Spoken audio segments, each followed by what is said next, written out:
The night before my son's wedding, I buffed my old black shoes, set out a thrift store tie, and locked a folder back into the floor safe I keep under a mat in my Queens apartment.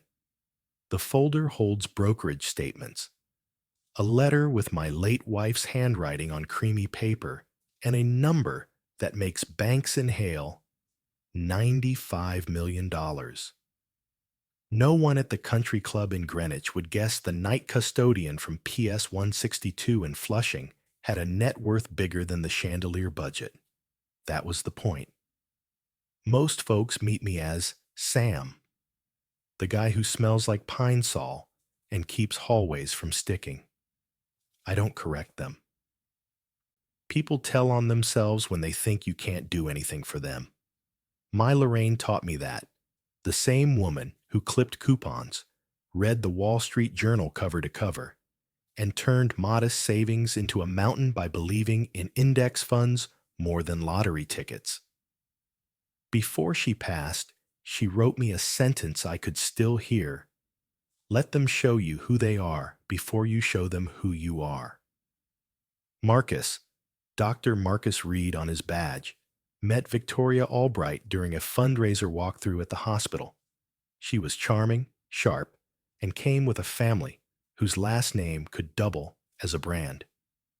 6 months of champagne brunches later, we were touring a venue in Greenwich where the entryway was bigger than my entire building.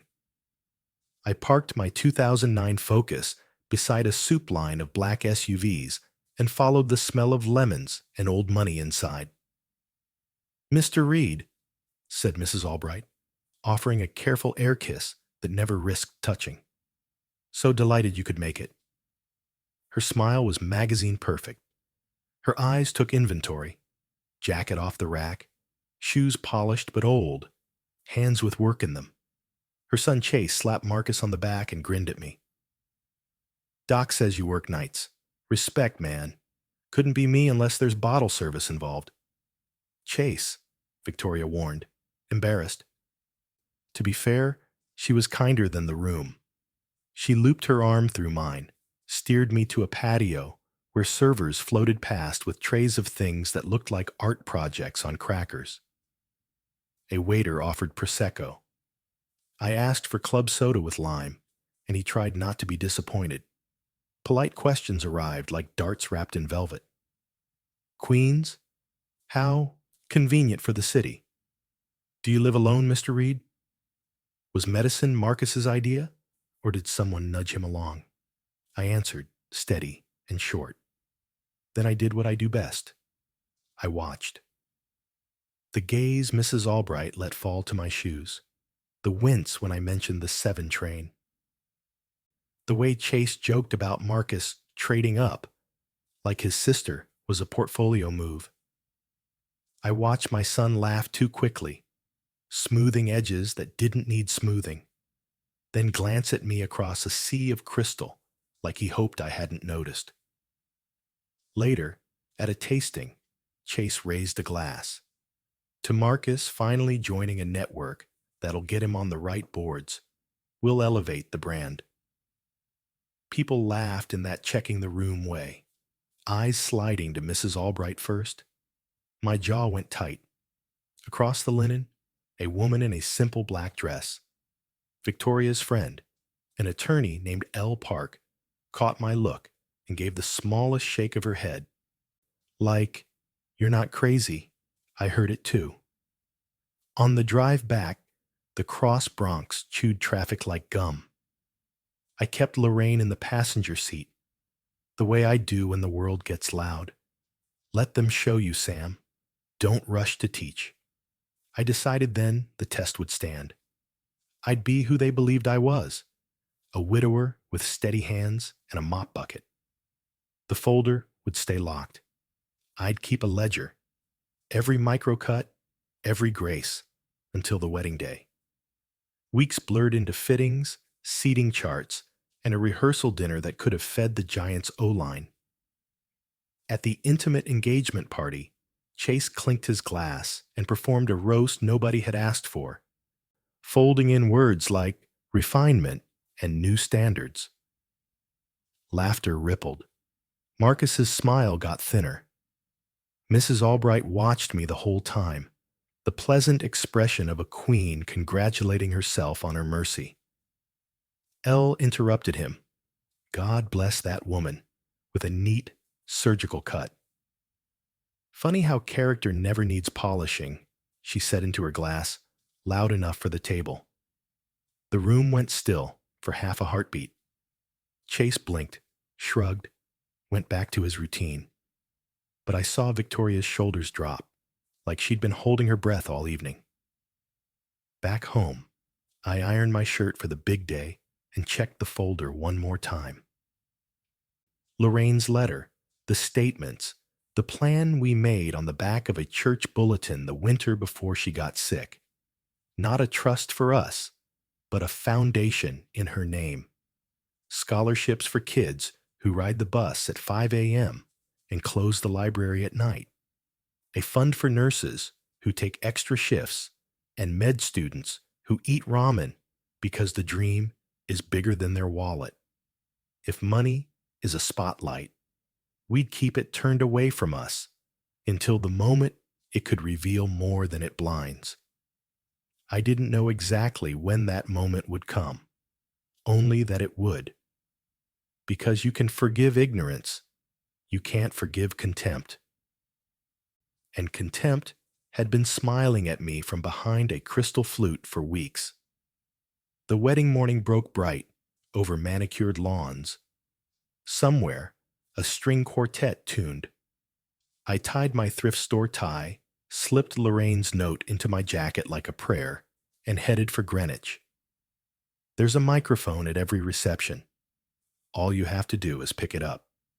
And I knew, down to the breath, when I would.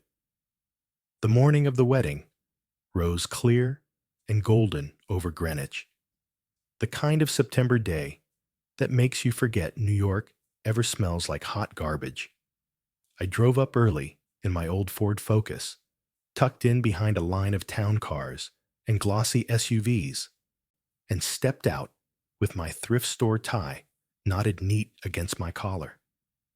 The valet looked like he wanted to refuse the keys. I smiled and handed them over anyway.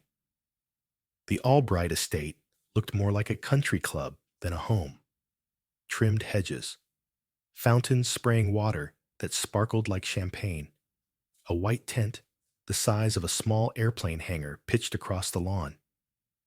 Inside, waiters in crisp black vests floated between tables with trays of mimosas and shrimp skewers. I felt eyes flick over me, sizing me up like I was part of the furniture someone had forgotten to polish. Marcus spotted me by the entryway. "Dad?" He hurried over, tugging at his tux jacket. "I'm glad you came early. Victoria wants to introduce you to some people." I followed him through clusters of guests. Every conversation seemed to include a stock ticker or a vacation home. The room buzzed with the kind of wealth that thinks it's invisible. Victoria glided over, radiant in a silk robe and curlers. She kissed my cheek warmly. Whatever else I thought about her family, Victoria herself had always treated me kindly. "I'm so happy you're here, Sam," she said. "Marcus talks about you constantly. He says you're the reason he ever believed he could do this."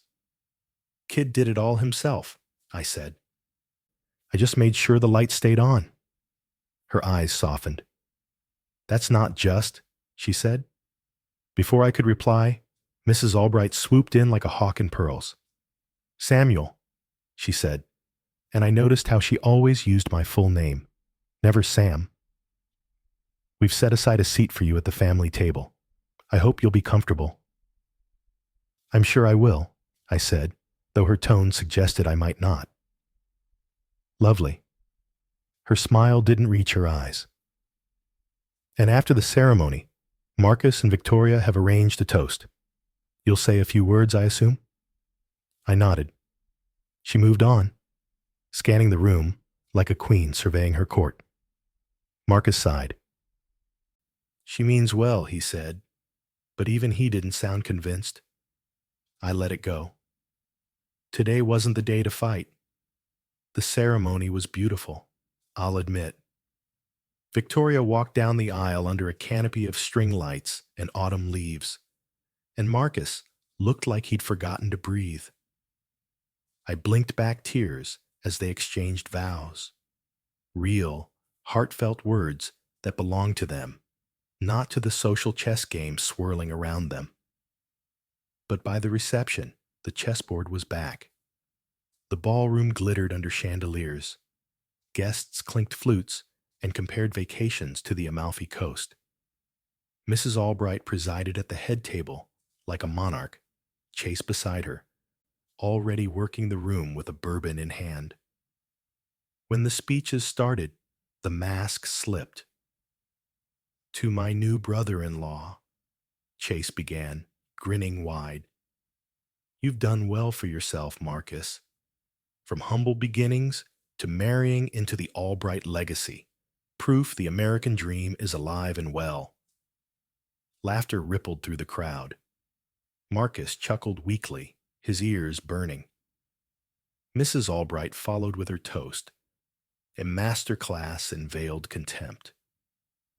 "Though Marcus's background is modest," she said, pausing for effect, "his ambition has brought him here. And now, with our family's support, I'm sure he'll rise even higher."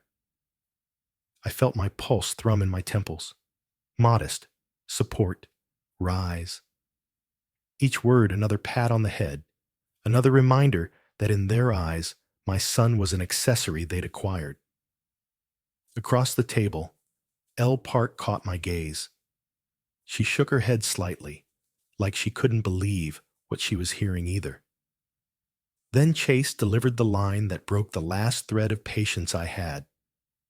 "Marcus is proof you can marry the best of both worlds, beauty and money, and leave the rest behind." The rest, meaning me, meaning everything that built him. The room erupted in forced laughter. I didn't hear it. My focus tunneled on Marcus, whose smile had collapsed into something hollow. On Mrs. Albright, sipping champagne like she'd just secured a merger. On the microphone at the podium, still humming faintly from the last speech. I stood. The clinking and chatter faded. One by one, heads turned. Chase looked confused. Mrs. Albright looked annoyed. Marcus looked terrified. I walked slowly toward the stage, the old bones in my knees reminding me of every night I'd spent waxing a school hallway so my kid could study without worrying about rent. When I reached the mic, I wrapped my fingers around it and took a breath. "Before I say anything about my son," I began, voice steady, "I want to say something about my wife." The ballroom went silent. "She was the reason Marcus believed he could be more," I said. "She believed that character isn't about where you start or how much you have. It's about how you treat people when you think they have nothing to offer you." Mrs. Albright shifted uncomfortably in her chair. Chase stared into his glass. I reached into my jacket and pulled out an envelope. "This," I said, "is Lorraine Reed's legacy." And just like that, the game changed. I held the envelope like it weighed 100 pounds. Maybe it did, paper and ink, and a lifetime of choices pressed flat. "My wife, Lorraine, kept records like a librarian," I said into the mic. "She tracked every dollar we saved, every dividend, every little sacrifice that didn't feel little at the time."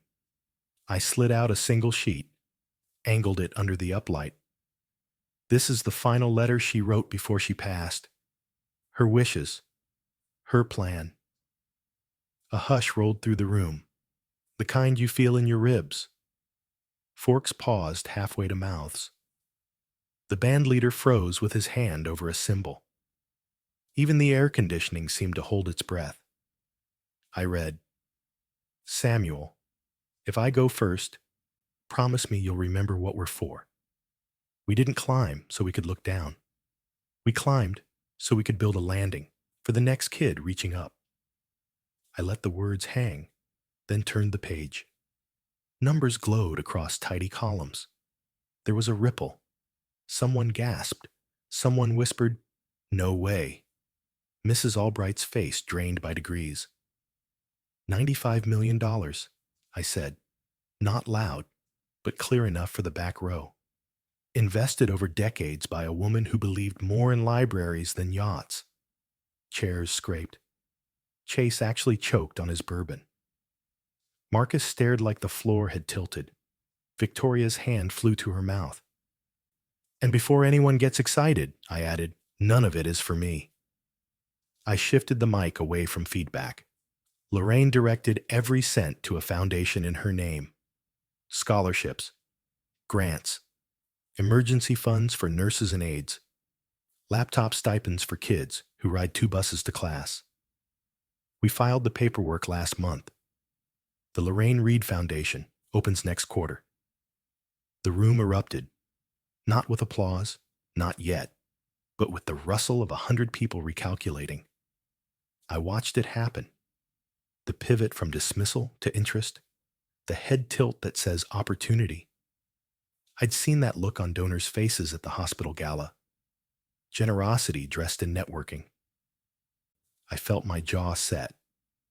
There's one more clause, I said. Lorraine asked me to add a test because she understood people better than money. She wanted to know how folks would treat a janitor before they learned about a ledger.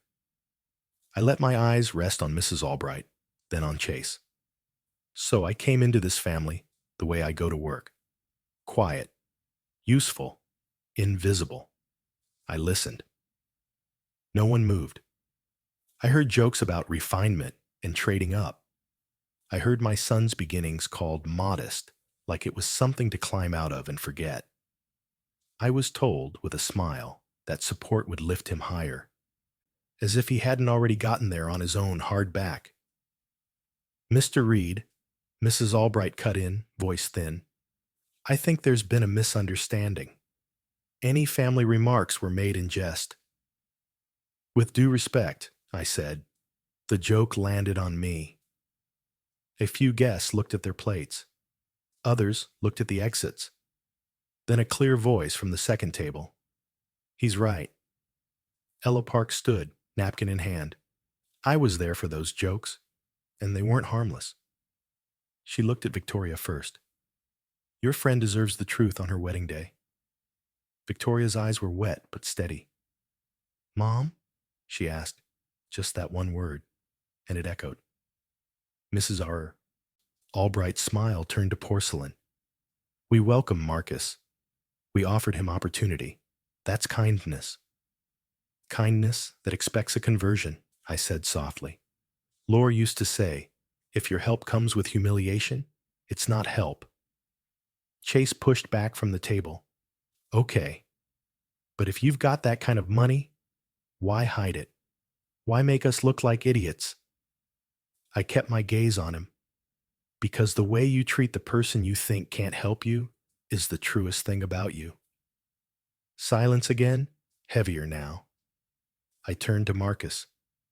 Son, I'm sorry I didn't warn you. I wanted you to see with your own eyes. I wanted to see too. He swallowed.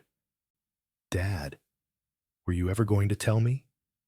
Today, I said, right here, with everyone listening, because the foundation isn't just money, it's a mirror. And I wanted you to choose the kind of room you want to stand in when you look into it. For a long beat, nobody breathed. Then, from the back, a single pair of hands began to clap. It was the band leader. The sound felt lonely at first, then gathered a few brave joins, then swelled. Not everyone. Far from it. But enough to break the spell. Mrs. Albright stayed seated, rigid. Chase glared, cheeks flushed. Some guests approached the stage, contrition ready-made in their eyes. I held up a palm. Not now. I stepped away from the mic and set the envelope where the whole room could see it. Paper. not performance. Victoria stood and crossed to Marcus, fingers lacing with his. She looked like someone shedding a coat that never fit.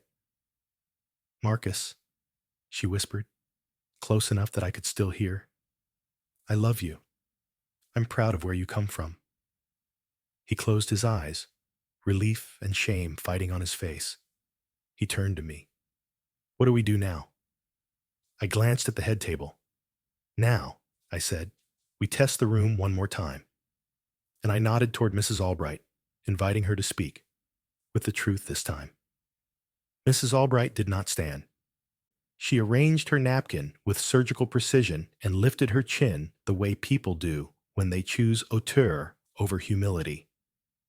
"If this is about tone," she said, "then I regret any offense. But surely we can agree that merging families requires calibration." I meant to celebrate Marcus's potential. I was acknowledging his journey. "Mom," Victoria said, voice steady, "you called his background modest, like it was a stain." Mrs. Albright's eyes flicked to her daughter. "Victoria, darling, we're at your wedding. Decorum." "Decorum isn't the same as denial," Elle added from her table. Chase leaned forward, bourbon warming his cheeks. "Look, janitor dad—" "Chase," Victoria snapped, sharp enough to cut the word in half. He threw up his hands. "Fine. Mr. Reed, if your wife left that kind of money, you should have led with it. People act different when stakes are high. That's not hypocrisy. That's just the world." "It's a choice," I said, "and choices add up to character." Behind him, a cousin in a rhinestone headband murmured, "$95 million," like it was a magic spell. A donor from the hospital board edged closer, the polite smile of a man smelling a naming opportunity. I could almost feel the room trying to renegotiate itself in real time. New pecking orders, new angles. I took the mic again. "Since we're all adjusting, let me make something clear. The Lorraine Reed Foundation isn't a social ladder. It's a ramp. The board will be nurses, teachers, a school custodian I work with, who knows more about kids than any consultant I've met. Applications won't require the right handshake. A personal essay and a counselor's note will do." The donor paused mid-step. "And because money should move," I continued, "we're starting with 3 pilot programs in the city. Emergency aid for community college students when a car repair or a lost shift threatens to knock them out. A stipend for night shift hospital staff to cover childcare, and a partnership with PS 162 to fund library hours and hot breakfasts. No forms, no questions." A hum moved through the room. Curiosity here, irritation there. A soft brush of shame in a few faces I didn't expect. Marcus's shoulders dropped an inch, like a weight he'd carried alone had finally been set on a table where others could see it. Mrs. Albright's smile returned, glossy as ever. "How philanthropic," she said. "We Albrights have funded causes for generations. If you'd like experienced guidance, our family foundation could advise." A joint announcement, Albright Reed, would amplify impact. There it was, the reframe. Invite the mirror into the gilded bathroom. Call it partnership. "Thank you," I said. But Lorraine left me one more note. "No strings, even silk ones. We'll take volunteers. We won't take steering." A low O drifted around us. Somewhere near the back, someone started clapping again. It fizzled, unsure. Victoria exhaled, then faced her mother. "I love you," she said. "But Marcus isn't an Albright acquisition. We're not a merger." Color rose high on Mrs. Albright's neck. "You will not embarrass this family." "I'm trying to save it," Victoria replied, voice softening. "From becoming the thing everyone whispers that it is." Chase scoffed. "What, successful?" He looked to the guests for backup and found a few eyes suddenly fascinated by the centerpiece roses. Marcus stood at last. "I don't care about the money," he said, surprising even me with the steadiness of it. "I care that my father was treated like furniture. I care that I laughed along because I wanted to keep the peace." He swallowed. "That's on me." He turned to me. "Dad, if you'll have me, I'd like to help with the foundation paperwork this week. I know how to wrangle hospital admin. I can pull contacts for the childcare pilot." My throat tightened. "I'd like that." A beat. The band leader, bless him, tried to rescue the moment with a gentle guitar vamp that sounded like a sunrise. The room remembered it was a wedding. People shifted in their seats, grateful for a script. Mrs. Albright rose at last, porcelain smile reinstalled. "Guests," she said into her own mic, voice bright, brittle. "What a passionate celebration of values. Let's toast to love, progress, and new beginnings." Glasses lifted out of muscle memory. The clinking felt like hail. Then she pivoted, eyes locking on me, calculation cooling into command. "And in the spirit of new beginnings, the Albright Foundation would be delighted to endow the Lorraine Reed Foundation with a matching grant, on the condition that an Albright holds a permanent board seat." A collective inhale. It was a clever gambit, public generosity with a hook. Heads swiveled toward me like we were at an auction. I could feel Lorraine at my shoulder, the way I do when a decision needs courage more than polish. "Thank you," I said again, but no. The word hung in the crystal bright air like a bell. A few gasps, a brittle laugh from the cousin in rhinestones. Chase muttered, "Unbelievable." Mrs. Albright's smile didn't crack, but something behind it did. "You're turning down millions?" "I'm turning down ownership dressed as help," I said. "Write a check with no seat, and we'll spend it so fast the ink won't dry. Or keep it. The work will get done either way." For a second, the room was nothing but breath. Then Victoria slipped her hand into Marcus's and faced the crowd. "Friends," she said, and the microphone warmed to her voice, "we planned a first dance right about now. But before we do, I need 5 minutes with my husband and my mother, privately." She set the mic down, decisive. The band let the chord fade. I nodded to Elle, who gave me a look that said, "Go." I followed my son and his bride as they stepped off the stage toward a side door that opened onto the lawn, the tent lights tracing a path across perfect grass. Behind us, silverware chattered, whispers rose, and in the front row, I could feel the Albright narrative scratching for a rewrite. On the patio, the September air felt honest. Victoria turned to her mother, trembling, not with fear, but with resolve. "Okay," she said. "Here's what happens next." Out on the patio, the tent lights threw soft diamonds across the grass. The music inside dissolved to a hush behind the French doors. Victoria faced her mother, fingers knotted with Marcus's, chin set like a runner on the starting line. "Here's what happens next," she said, voice steady. "We go back in. We apologize to our guests for the awkwardness. We dance and eat cake. And from now on, you speak about Marcus and his father with respect. No more modest, no more refinement, no more jokes that land on people who work for a living." Mrs. Albright's pearls flashed as she inhaled. "Victoria, you are overwrought. I am protecting you. Marriage is strategy as much as feeling. Your father understood that." "My father understood decency," Victoria said. "You've turned it into public relations." Marcus squeezed her hand. "Mrs. Albright, I love your daughter. I don't want a feud. but I won't let my dad be a prop at my own wedding.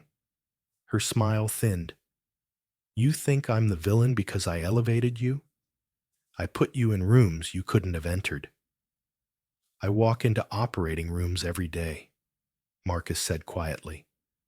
Nobody checks my pedigree when a heart is failing. She flinched at that. Pride is a strange animal. It hears what it wants. Fine, she said, smoothing an invisible wrinkle from her dress. If this is your line in the sand, accept the matching grant. Allow a permanent seat for an Albright, and I will make this evening forgettable. Decline, and you will find that doors can close as quickly as they open. Mom, Victoria warned, don't do this. Darling, you signed a prenup, her mother replied, almost kindly. One I personally negotiated. There are image clauses, conduct, reputation, alignment with family philanthropy. You don't want this to become messy. Victoria actually laughed, short and incredulous. You mean the document I refused to sign until we struck the clause about controlling Marcus's career? The one my own lawyer redlined while you were at Pilates. She leaned forward. I read every word. The only image clause is about not doing sponsored detox teas on Instagram. A beat of silence. Somewhere beyond the hedges, a cricket chirped like a bad metronome. Mrs. Albright recalibrated. You're impulsive. You always have been. When this storm passes, you'll thank me for keeping standards. This isn't a storm, Victoria said. It's a mirror. You can choose to look or not. The door creaked. Elle slipped onto the patio, closing it behind her. Sorry to intrude, she said low. Two things. 1. 3 tables of guests are debating whether they just witnessed the best wedding speech in history or the most awkward fundraiser. 2. The venue manager is whispering with the head caterer and the band leader. It looks tense. Mrs. Albright's phone buzzed. She glanced down, then up. Face polished back to neutral. Handled, she said, too quickly. Vendors get skittish when schedules drift. Elle didn't blink. They get skittish when someone calls the credit card company to flag large transactions. Victoria stared. Mom. Actions have consequences, Mrs. Albright said, cool as a hotel lobby. If we're drawing new boundaries, everyone can live within them. Marcus's shoulders tightened. You canceled your card mid-reception? I paused it, she corrected, until we have alignment. Inside the tent, the guitar vamp died. The hum of conversation sharpened. The bandleader appeared in the doorway, hat in hand. Ms. Albright? Apologies. We're being told payment authorization isn't going through. Venue says the lighting company is threatening to shut down the rig if they don't have a valid card on file in 5 minutes. Caterer, too. We hate to do this during first dance, but of course you do, Mrs. Albright said. I'll sort it. When the adults agree to be adults. Victoria went pale, then furious. You would torpedo my wedding because a man asked for dignity? I would maintain order, her mother replied. You are choosing chaos. Marcus looked at me. There was a question in his eyes I'd seen when he was 8, and the landlord taped a pink notice to our door. Can we fix this? I glanced from the bandleader to the dark sweep of the lawn, felt Lorraine at my shoulder, the way she leans in when the easy way is the wrong one. The whole point had been to keep the folder closed. Let the work speak later, not the number. But there are moments when quiet isn't principle. It's just hiding. We can fix it, I said. Mrs. Albright cocked her head. With what, Samuel? Moral currency? I ignored her. What's the total for tonight? I asked the band leader. He swallowed. All in. Venue balance, band, caterer, lighting, gratuities. Around 210? $210,000. The number landed like a brick. My mind did the math it always does. How many laptops? How many daycare weeks? How many library hours? Then I pictured Victoria's face inside that tent, the way Marcus's hands shook under a tuxedo cuff when he tried to button them. Sometimes the most radical thing you can do is prevent a humiliation. Go tell the manager I'll cover it, I said. One-time card, and I want receipts. Dad, Marcus breathed. Mrs. Albright smiled, triumphant. So the secret comes out anyway. Very theatrical. No, I said, meeting her eyes at last. The secret never was the money. The secret was who you were without it. Elle touched my elbow. Sam, do you have a card that won't trigger fraud at that level? I have a banker who picks up on Sundays, I said, and a debit with a limit that's seen worse. Victoria looked between us, tears turning glassy in the tent light. Are you sure? I'm sure of you, I said. The band leader nodded, already backing away. 4 minutes, he whispered. Mrs. Albright folded her arms, jaw set. You're making a spectacle. No, Victoria said, pivoting toward the door, her grip iron on Marcus's hand. We're making a marriage. I pulled my phone, thumbed a number I never use, listened to a familiar recorded voice tell me I'd reached after-hours support and to press one for a human. The hedge rustled. Inside, the lights dimmed a fraction, like a held breath. Lorraine, I said under my breath, as the line clicked and a sleepy banker said hello. If you're listening, I'm breaking our rule for one night. From the doorway came the venue manager, pale and urgent. Sir, do we have payment? I took a breath, ready to say the numbers out loud, and behind him, from the far edge of the tent, a different sound rose. Metal on metal. A sudden clatter, followed by a crackle that did not belong at any wedding. Someone shouted, Fire! The shout sliced through the night like a siren. Fire! For a heartbeat, nobody moved. Then smoke licked the top seam of the tent where a row of real candles, ambiance, Mrs. Albright had insisted, kissed a spray of eucalyptus and found the edge of a drape. An uplight popped. The band leader dropped his guitar. The sprinkler heads hesitated, then coughed to life, turning the ballroom into a glittering rainstorm. Guests shrieked and scattered. A waiter dived with an extinguisher, foam hissing. Another staffer tugged the burning drape free and stomped it into the flagstone. The fire died as fast as it was born, leaving behind the smell of wet ash and the sound of 100 people realizing they were soaked.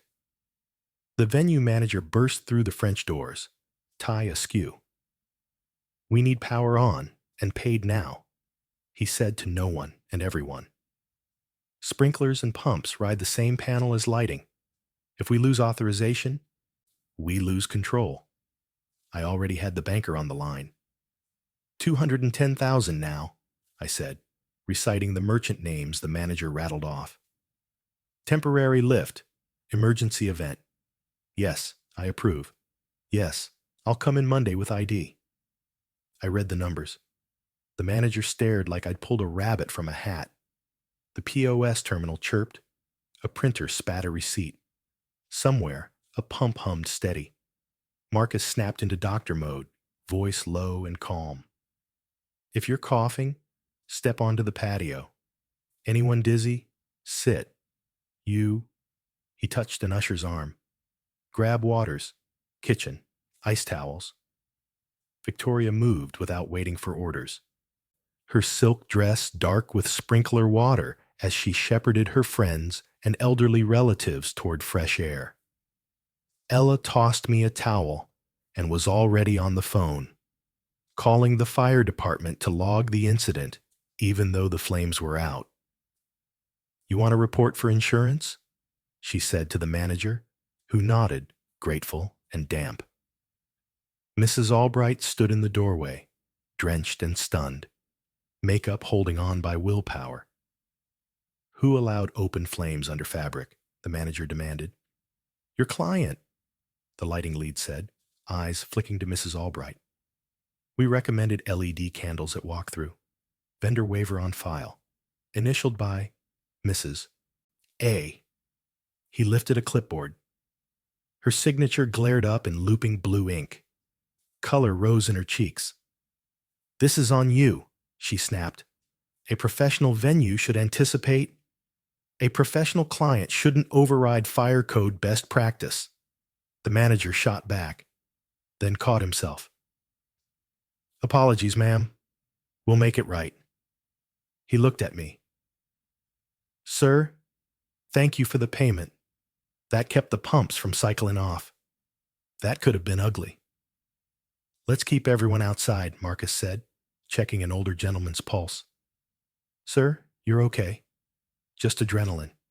Slow breaths with me. The old man's wife squeezed Victoria's hand, whispering thanks.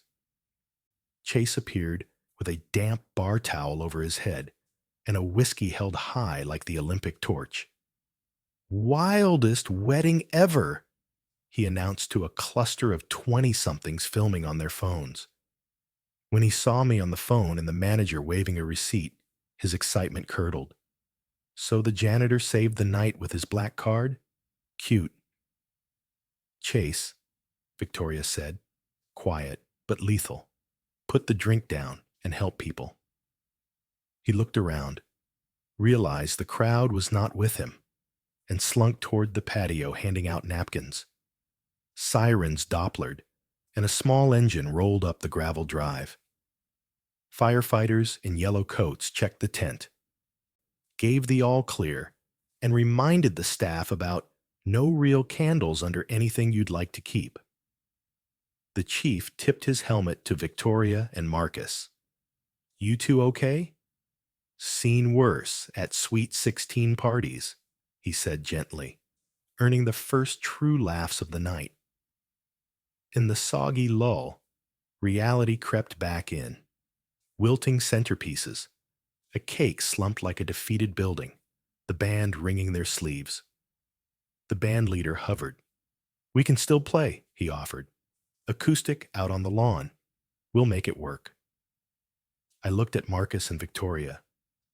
Their hair clung to their foreheads. Their hands never let go. What do you want to do? I asked. Victoria glanced at her mother, stone, arms crossed, then at the ring on her finger. We get married again, she said, a spark relighting in her eyes. Out there, barefoot if we have to. The staff pivoted.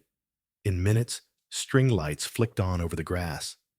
Someone dragged out a portable speaker. The caterer, Saint, set up a line of sliders and fries under the stars. The band leader tuned a dry guitar and started something warm and simple. Guests, baptized by sprinkler, settled onto borrowed blankets.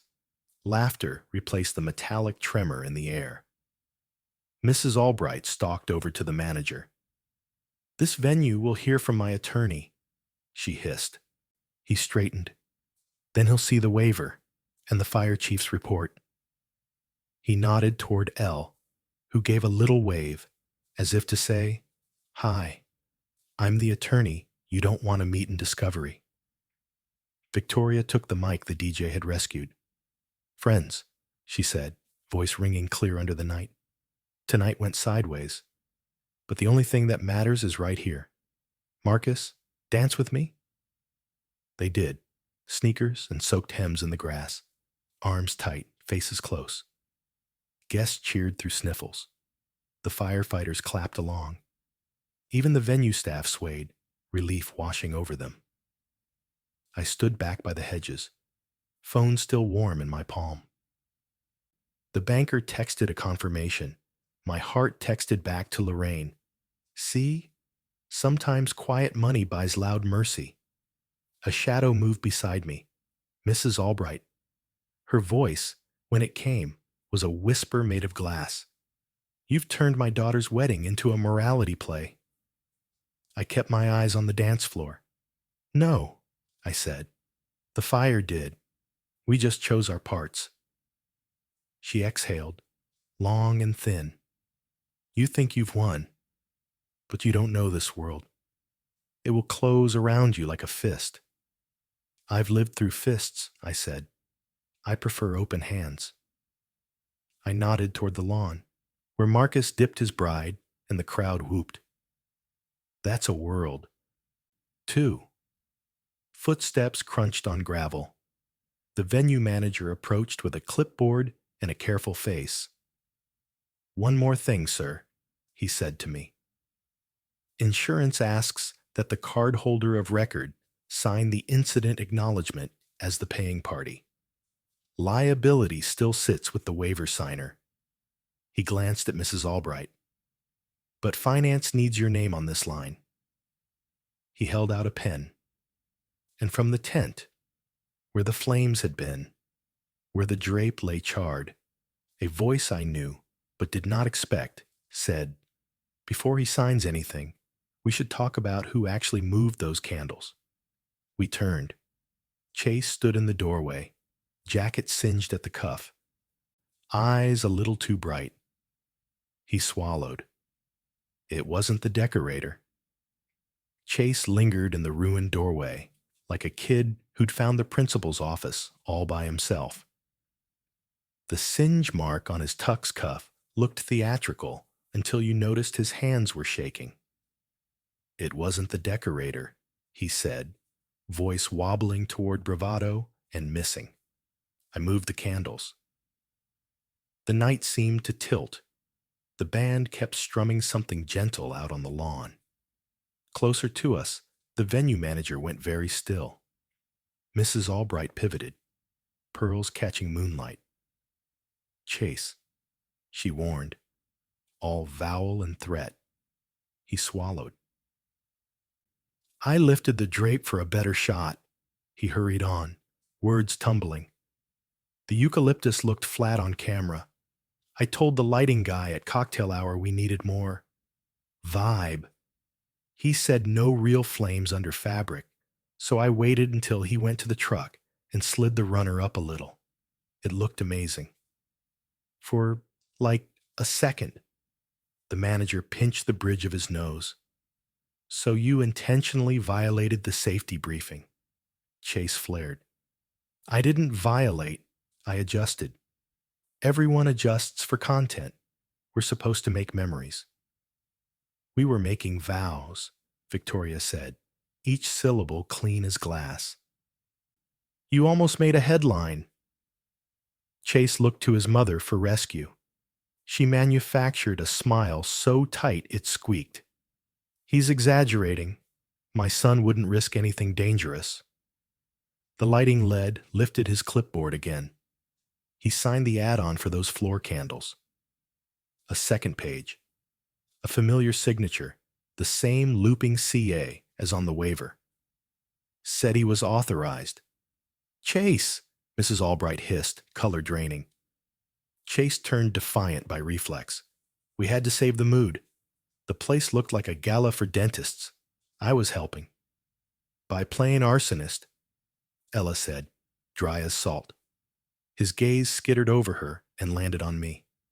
Look, Jan, Mr. Gray, read. You got your hero moment. You paid. We all clap. Can we not turn this into a federal case? He tried on a grin that had never really fit. We're family now. Marcus stepped forward, the same way he steps between a nurse and a patient's furious relative on a bad ER night. Steady, unafraid. Chase, did you know Mom froze the cards? He blinked. She mentioned leverage. So you tried to manufacture vibe while the venue was losing power, authorization, and the sprinklers were starved for a minute, Marcus said evenly. You didn't nearly burn a tent. You nearly hurt people. Chase bristled, then looked past us to the lawn, where 2 firefighters were handing out lollipops to toddlers to calm them. One of the kids waved at him. Something in his face buckled. I didn't think, he muttered. That, Victoria said, is the only accurate thing you've said tonight. The manager cleared his throat. Back to business. We'll file an incident report with the fire department. Given the waivers and these signatures, liability for damages will sit with the Albright account and Mr. Chase Albright personally. He offered the clipboard to me again. Sir, I still need your payment signature for the card we ran. That's separate. I took the pen, but paused. My name on that line would be the clean, adult thing. It would also be the final stitch in a narrative that let the Albrights claim, later, that the janitor with a secret fortune had barged in to upstage them, pay the bill, and humiliate their son. I looked at Lorraine's ring on my finger, felt her old counsel. Decency is clean, not performative. Before I sign, I said, we're going to set the record straight. I turned to the manager, then the firefighters, then the half circle of wet, curious guests who'd inched closer. My card covered the emergency because someone cut off funds to force a family to heal. That's bad manners. Tonight's small fire happened because someone else decided rules were for other people. That's bad character. The staff did their jobs. The venue did too. They don't need to wear anyone's mess. I nodded to the manager. I'll sign. Then you'll print the payer as Lorraine Reed Foundation, Event Relief, and attach the report naming the responsible party for the incident as Chase Albright by his signed addendum. Everyone clear? The manager glanced at Elle, who gave a tiny thumbs up. Crystal, he said, setting the form in place. I signed, slow and legible. He tore copies, handed one to me, one to Mrs. Albright, whose hand trembled as she took it like it might burn. Samuel, she said, voice gone quiet, in a way that meant dangerous. You don't have to attach our name to this. I don't have to, I agreed. I choose to. Accountability is a kind of respect. Chase stared at his own signature as if it belonged to someone else. I'll pay it back, he said, like a dare he hoped I'd refuse. Good, I said. Start by selling a watch, then learn how invoices work. A firefighter ambled over, friendly but firm. We'll need statements, he said, short and sweet. I'll give mine, Victoria said immediately, and I'll be clear. Mrs. Albright squeezed her eyes shut, then opened them with a brittle brightness. This circus is over, she declared. We will not ruin a wedding with bureaucracy. The bureaucracy is how we keep people safe, the firefighter replied, unruffled. Takes 5 minutes. She faltered. The world where snap and polish could erase a mess had finally met one where facts had to be written down. The statements took exactly those 5 minutes. Chase's was ragged, but honest. I moved candles and lifted fabric even though I was told not to. Mrs. Albright's was lawyered in her head and still landed like a confession. I approved real candles and insisted on them. Mine was shortest. I paid to keep power on so nobody would get hurt. When it was done, the engine rolled away, leaving behind the soft chatter of revived party. The band had found a groove that sounded like second chances. The caterer, angel among caterers, sent out paper boats of fries and ketchup packets like aid. Marcus looked at me over the rim of a water bottle. You didn't humiliate them, he said. They're doing that part themselves, I said. I'm trying to leave everyone their dignity. That includes you. He nodded, swallowed, and pulled me into a hug he hadn't given me since he matched into residency. Thank you, he said into my shoulder, for paying, for stopping, for not letting me be small. Victoria stepped into the hug, too, damp silk and all. When she pulled back, she faced her mother, who stood alone on the flagstone like a statue relocated to the wrong park. "Mom," she said, gentler than the night deserved, "you can stay and dance with us, or you can go home. But if you stay, you'll be kind. And you'll apologize to the staff, to the manager, and to Sam." Mrs. Albright's jaw clenched. Her kingdom had exited the building when the sprinklers switched on. But she was still a mother. And mothers, when the page is turning and they have to choose a line to speak next, sometimes pick the human one. Her voice, when it came, surprised me with how tired it was. "Mr. Reed," she said, eyes on the grass, "I'm sorry. I spoke about your life like it was a blemish. It isn't. It's the reason my daughter loves the man she married." The apology landed awkward and imperfect, which is to say, real. I let it sit a beat before I nodded. "Thank you." She turned to the manager and repeated it, then to a server wringing out a towel.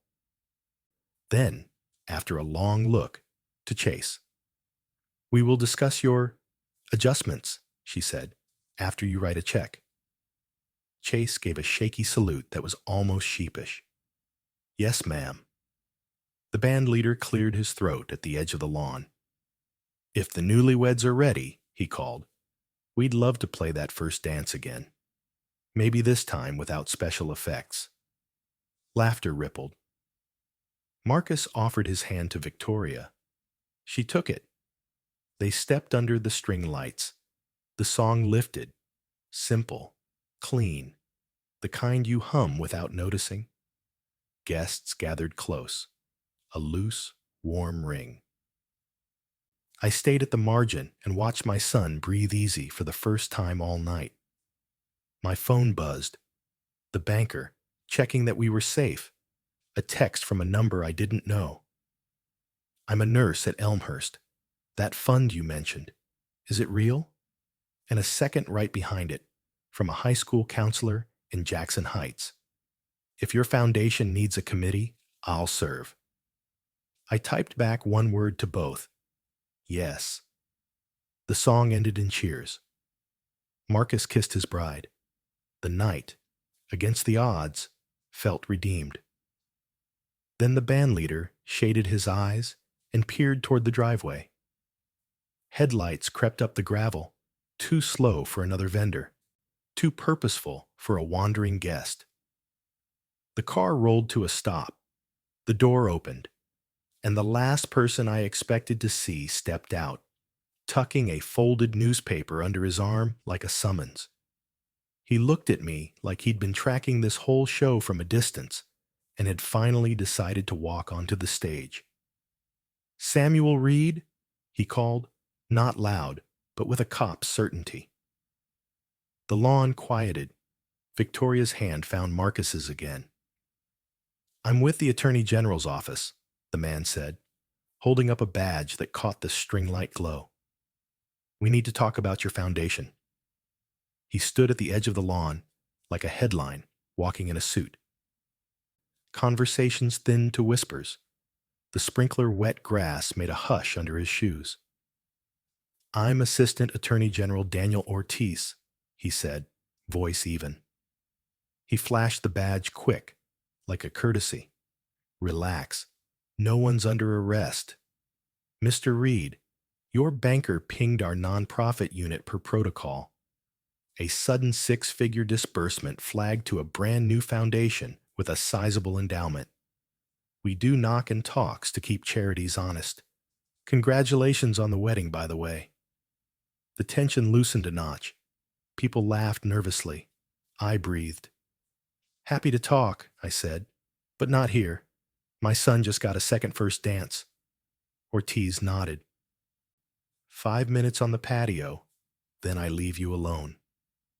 We stepped under the awning, where the night smelled like wet eucalyptus and French fries. He pulled a small notebook. I pulled Lorraine's folder. Paper met paper, with the comfort of two things that belong. I'm not your enemy, Ortiz said, flipping his pen. We shut down fake veterans groups and miracle health funds every day. But when someone does it right, I like being first to say so. I handed him the incorporation forms, the EIN letter, the 1023 application receipt, the bylaws with the line Lorraine wrote in my ear 100 nights. No strings, even silk ones. He scanned, whistled low. Nurses, teachers, a custodian on the board. Not the usual donor selfie parade. He looked up. And you paid out of pocket to prevent a safety failure. That's not how grifters behave. From the lawn, the band slid into something bright. Guests cheered as someone attempted the worm in a wet suit. Ortiz smiled despite himself. One more piece, he said. Source of funds. I handed over the brokerage statements, the letter with Lorraine's careful hand. He read a paragraph and stopped. The kind of stop you make when a stranger's love makes your throat tight. He closed the folder gently. My mother cleaned offices on Roosevelt Avenue, he said. I think she and Lorraine would have liked each other. Probably argued about coupons, I said. He laughed. We returned to the lawn. Ortiz shook Marcus's hand, congratulated Victoria, then addressed the room with a cop's stage voice. Folks, nothing to see here except a compliant charity and a great party. If you filmed me, delete it. I don't want to end up on TikTok labeled Wedding Cop. Laughter landed right this time. He gave me his card. Call Monday. We'll fast-track your registration. People need that money moving. Thank you, I said. As he left, he paused beside Mrs. Burr Albright. Ma'am, he said, kind but firm, open flames under drape is how my unit gets invited to funerals. Don't do it again. He tipped his head and went, gravel crunching, car gliding into the dark. The night exhaled. The band played louder. Strangers hugged. Servers, saints, handed out brownies like absolution. Chase approached, hands in pockets, singe mark a small brand of truth. I met with stupidity tonight, he said. If the foundation needs someone to carry chairs, I can start there, and I'll sell the watch. Start with the apology, I said. He turned, faced the staff, and said it clear enough for the hedge to hear. The lighting lead shook his hand. The venue manager nodded once and meant it. That's how reputations begin to pivot, inch by inch, receipt by receipt. Mrs. Albright stood with Victoria, both damp, both daughters and mothers in potential. Samuel, she said. The porcelain finally set down. I am used to being right. Tonight I wasn't. If your foundation will have me, I'll volunteer. No seat, just work. I know a thing or two about grant reporting and making rich people open their wallets without touching the steering wheel. Victoria's eyes searched mine. I could see the little girl who once believed every adult had the answer, and the grown woman who understood that most adults are improvising. We have a slot on the events committee, I said. You'll take orders from a librarian named Mrs. Patel, who terrifies me in a good way. A ghost of a smile. I'm available Tuesdays. Marcus pulled Victoria close. Honeymoon plan? He asked. She grinned. We postpone Napa, spend the week setting up the childcare stipend pilot, launch a donation page that doesn't look like it was coded in 2009, then drive to Montauk, eat lobster rolls and hoodies, and sleep. Romance, he said, awed. Elle drifted over. I'll file your state charitable registration Monday, she said. Pro bono. My grandma was a night nurse at Elmhurst. She'd haunt me if I didn't. You're hired for life, I said. The band leader lifted the mic. Okay, friends. Last song. Grab your person. or your nearest human? People flooded the grass. I stayed back, as I always do, happiest at the margin, where the whole picture fits. Lorraine's ring was warm against my palm. I could almost hear her. You let them show you, Sam. And you showed them back, but only when it mattered. Marcus and Victoria spun in their own tiny universe, soaked hems painting dark crescents in the lawn. Mrs. Albright swayed with Chase, whispering something that softened his shoulders. The lighting lead danced with a server. The venue manager hummed along. The fire had scorched one corner of a tent. The night had burned something harsher out of a family. When the song faded, the crowd didn't rush to leave. People lingered like a congregation after the benediction. I slipped toward the exit. Marcus intercepted me with a grin that looked like the one he wore when he was 6 and tied his first shoe. Dad, he said, stay a second. He tugged me to the center of the lawn. The band leader, conspirator, raised his guitar and picked a melody I recognized from thin kitchen radios and Sunday mornings. Al Green's Let's Stay Together, small and perfect. Dance with me, my son said. He wasn't asking. He was inviting me into a room we'd both built. We swayed. It wasn't pretty. It was beautiful. After, Victoria kissed my cheek. Thank you for raising a man who knows how to stand where it counts, she whispered. I told her the truth. He taught me tonight. Cars drifted away. The tent steamed gently in the cool air.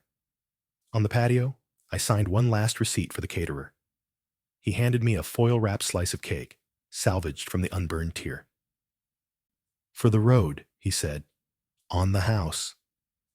At the Focus, I tucked the cake beside Lorraine's folder and sat for a minute with the door open, breathing the kind of September air you only notice when the world's just been scrubbed.